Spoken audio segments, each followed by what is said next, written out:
FP1 is where we saw that difference, in where they were very excited about the speed difference between Carlos and Charles. So what happened?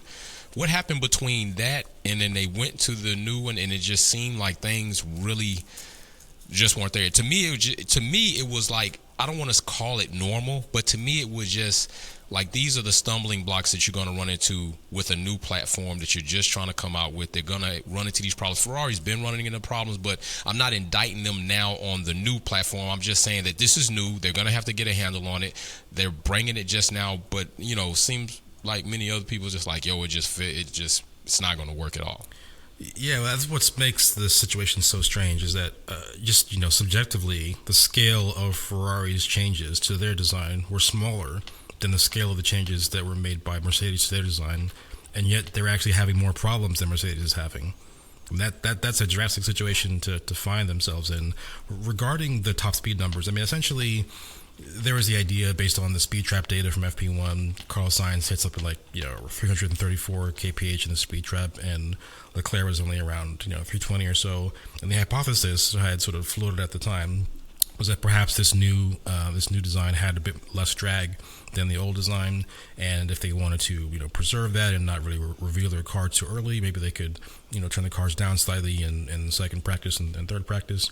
I mean, that still may be true, but the reality is that the drivers were dealing with such extreme issues with tire warm-up and balance, it almost negated any benefit that they would have otherwise. I haven't gone back and checked what the top speed numbers were from the race itself or for qualifying, but okay, they were up there around 330 for both cars.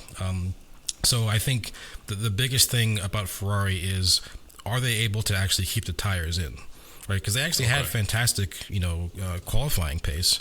And in fact, given the cool and unusual conditions that we saw in qualifying, and there's a lot of rain in the air, the ability to warm up your tires quickly is exactly what you needed for the qualifying. It would give you a fantastic qualifying performance, and we saw Alpine and McLaren right up there. No one was expecting them to be there. The reason for that is because they warmed up their tires incredibly well. However, with the circuit, Catalonia, Barcelona, and given the circuit changes that we had for this year, removal of the final chicane, it's more high-speed corners, more tire wear, especially that front left.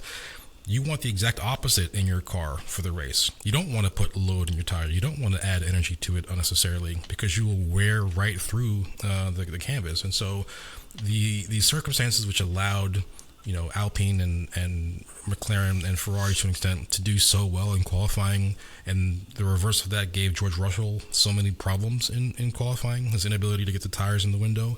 It helped Mercedes tremendously in the race. And then we saw, Ferrari falling back with tire wear problems, which we kind of expected. It wasn't really a surprise, but what was really a surprise was Aston Martin.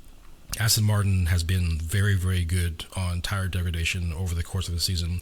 They have great, traction outside of acceleration zones and phenomenal braking, but their tire degradation has really been sort of the defining characteristic of the AMR 23, and it just seemed like even they could not match the tire degradation performance of Mercedes.